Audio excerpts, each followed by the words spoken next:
Alright, what's up guys? Welcome to part 2 of the video. This video is going to be focused on your DPS rotations and your openers in PvP combat.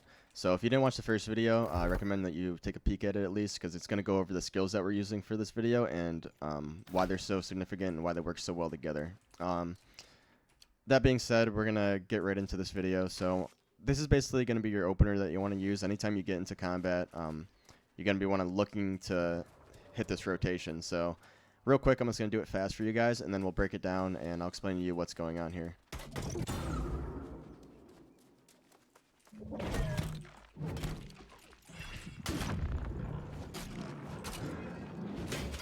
Okay, and look at that crit. 1,000 crit. Beautiful.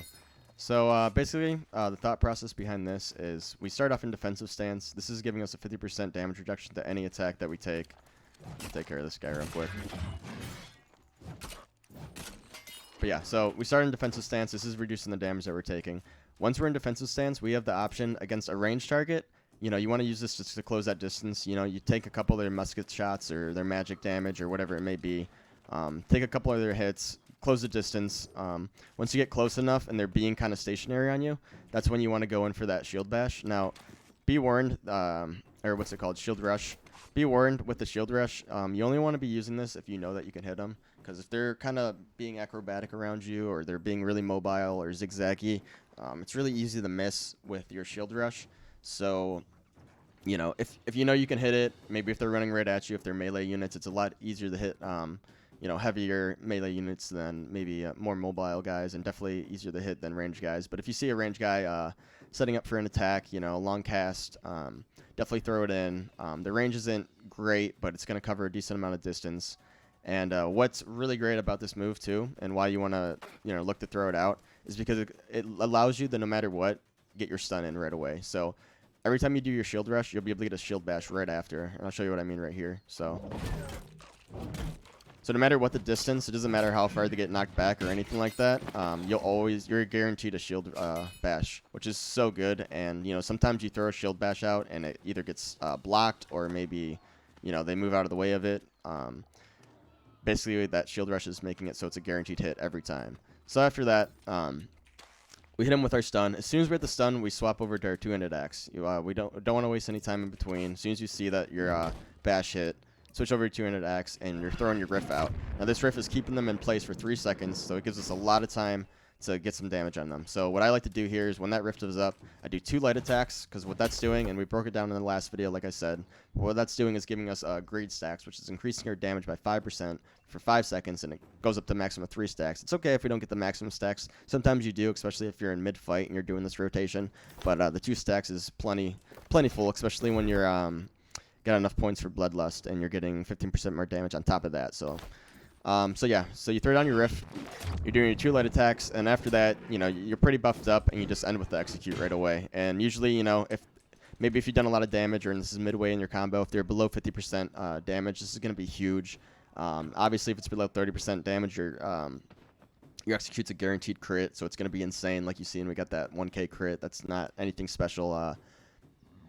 Excuse me, so sorry about that. I'm level 22. I hit around 1k a lot. In one of my other videos, we even see us going against another level 22 and actually hitting I think a 1.5k crit. It was something massive. Some of my same level hit a big crit off of him. It was pretty cool in a PvP scenario. But yeah, I mean, that's basically it for your opener. We'll go over it one more time, kind of slower. So pretend this is my PvP target. You know, I'd put up my defensive stance. Great. I want to block attack, sure, but I have 8 seconds to work with, so I definitely want to use that to close this distance, right? So I want to block anything. You know, maybe if he breaks my guard and hits me with one of his big attacks, you know, that's good for me. It's better than taking it head on. It's better than, obviously blocking's the best, but maybe he blocked our, you know, he broke our guard and hit us with his special attack right away, because that's the way he wanted to do it. He wanted to just open us on us hard. Us having that shield defense up is giving us that 50% damage reduction to make that hit not hurt as much, you know? So it just makes it a lot better. So say this is a melee target. We're not even going to use shield rush, shield bash, or shield rush in this example. Say we're already up close and maybe he's a little bit mobile, so we just want to get the guaranteed stun. So hit the stun, straight into the riff. You can't go anywhere. Hit, and to execute. So be warned here. So when we're actually hitting him right there, alternate routes you can go for is a hit into heavy into the execute, because sometimes people will obviously block and then you'll get your execute blocked. But what I've found is, since you have so much shit going on, so for example, watch how long he can't really do much for. Especially if you're a player, you're going to feel this more than an NPC will. So this shield bash, he's stunned right here. He's stunned again. Now all of a sudden he's immobile. So if you wanted to move around a little bit, he can't, and he just has to like slowly realize that that's his fate, that he can't move, can't do shit.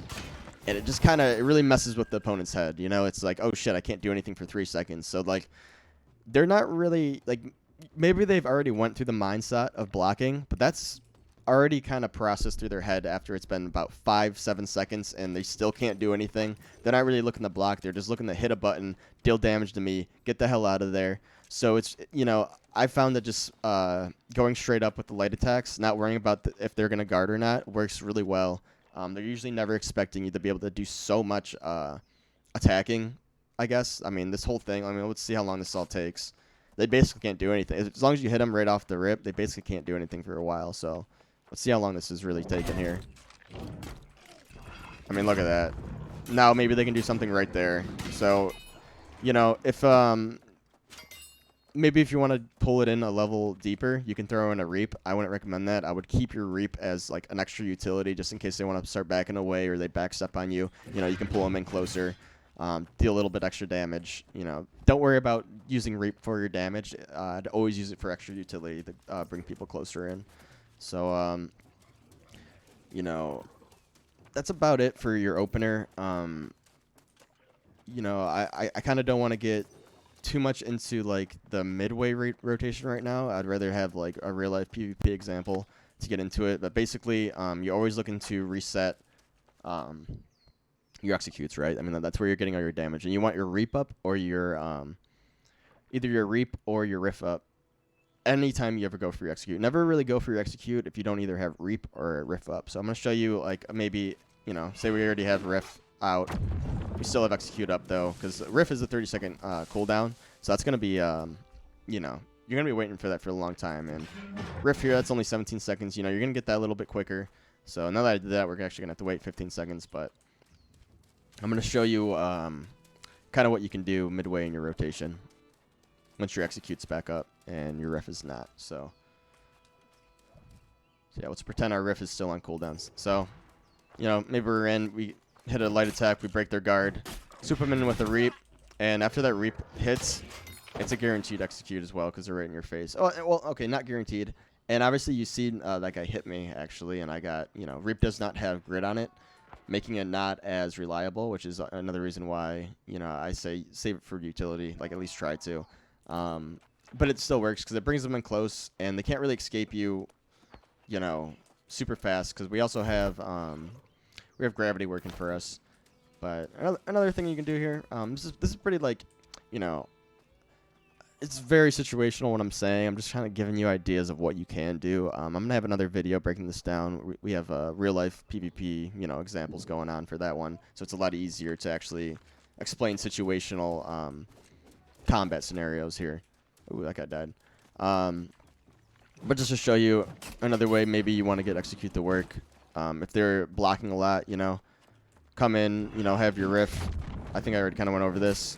Light attack into heavy, right into execute. See now, he sidestepped me there too. So this is like, it's why this opener is so important. There's so many ways that you can kind of miss this execute, and there's not a lot of good ways to make this work without shield bash and yeah, just shield bash in general. Really, I mean, you're getting guaranteed executes really. Oh, that's what I wanted to show you. Okay, if they are being blocky and stuff. So I explained that usually they're not going to be blocking because you're doing so much stuff. They're not used to it. They're trying to hit buttons. But let me show you if they are a little bit more seasoned of a player and they're going to be patient and they know you're, setting them up for big damage. They might try to block or, get out of it. So if they are trying to do that, let's just say we get in there, we shield bash them, we throw it on a riff.